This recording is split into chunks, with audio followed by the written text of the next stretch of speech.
These days, commercial corn is grown for many uses, but the majority still goes to feeding livestock and making ethanol. These industries are always striving to improve, and that's where Enogen corn technology comes in. Its key component is alpha amylase. This unique enzyme occurs naturally in mammals, including all of us. We use it during digestion to break starch down into sugar, and similarly, this vital reaction creates real benefits for feeding livestock and making ethanol.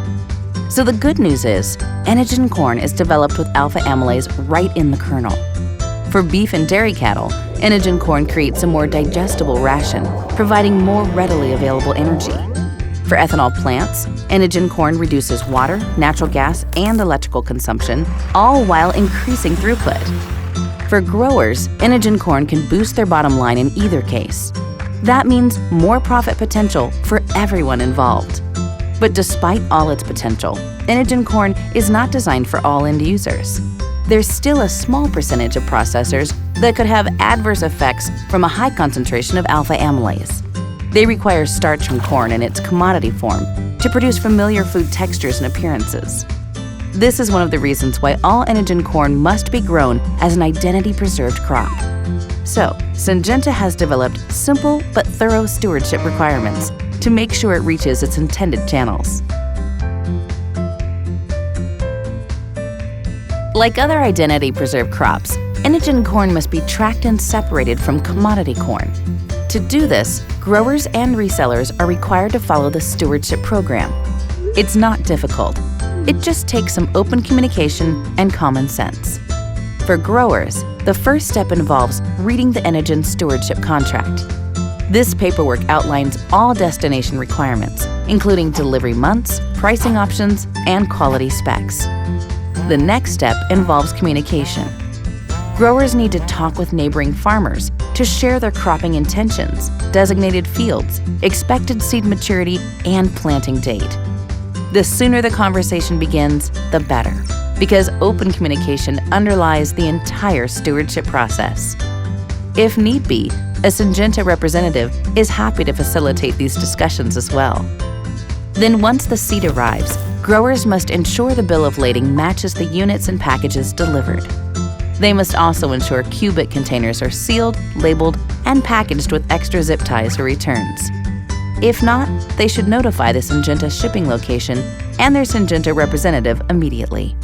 After that, it's time for planting.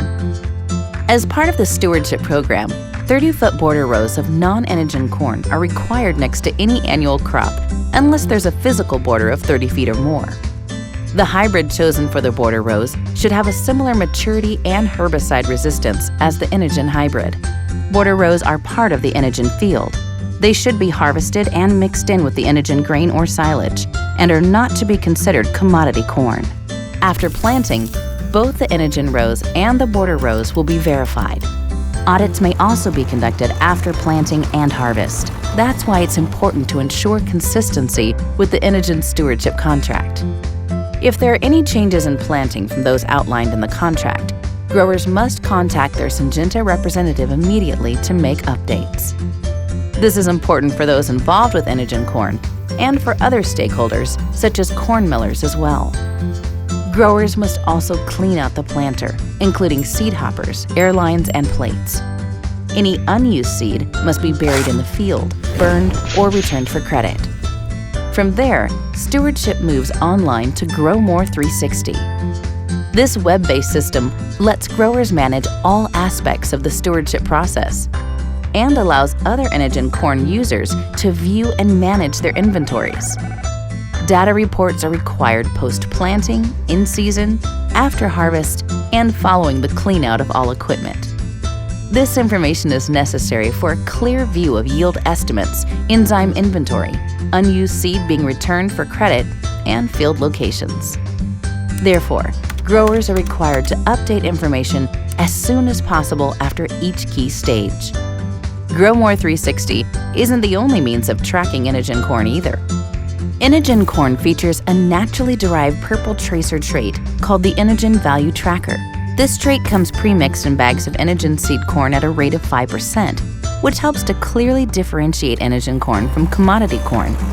This is especially helpful after harvest, because all equipment, including combines and grain trailers, must also be cleaned out.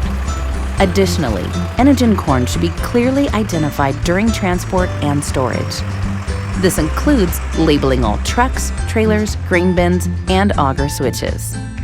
If any seed or grain is spilled during transport or any other time, growers should contact their Syngenta representative for support. Along with growers, resellers have specific responsibilities when dealing with Enogen corn.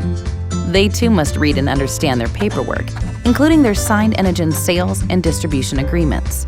Resellers must also pass the Energen training course before contracting can take place. When seed orders arrive, resellers must ensure they are properly sealed and labeled with a matching bill of lading. Before helping growers return any Enogen seed to Syngenta for credit, their post-planting report must be completed on GrowMore 360. After that, Enogen seed can be prepped for return. Partial bags should be emptied into cubic containers or taped closed and stacked on a pallet dedicated for Enogen seed only. Upon shipment back to Syngenta, resellers must identify the return as either a cubit or a pallet within the provided packet. If any seed is spilled while doing this, resellers should contact their Syngenta representative.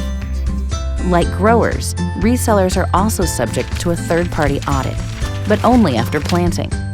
That's why it's important to communicate throughout the season. It's also important that Enogen corn growers adhere to all IRM stewardship guidelines.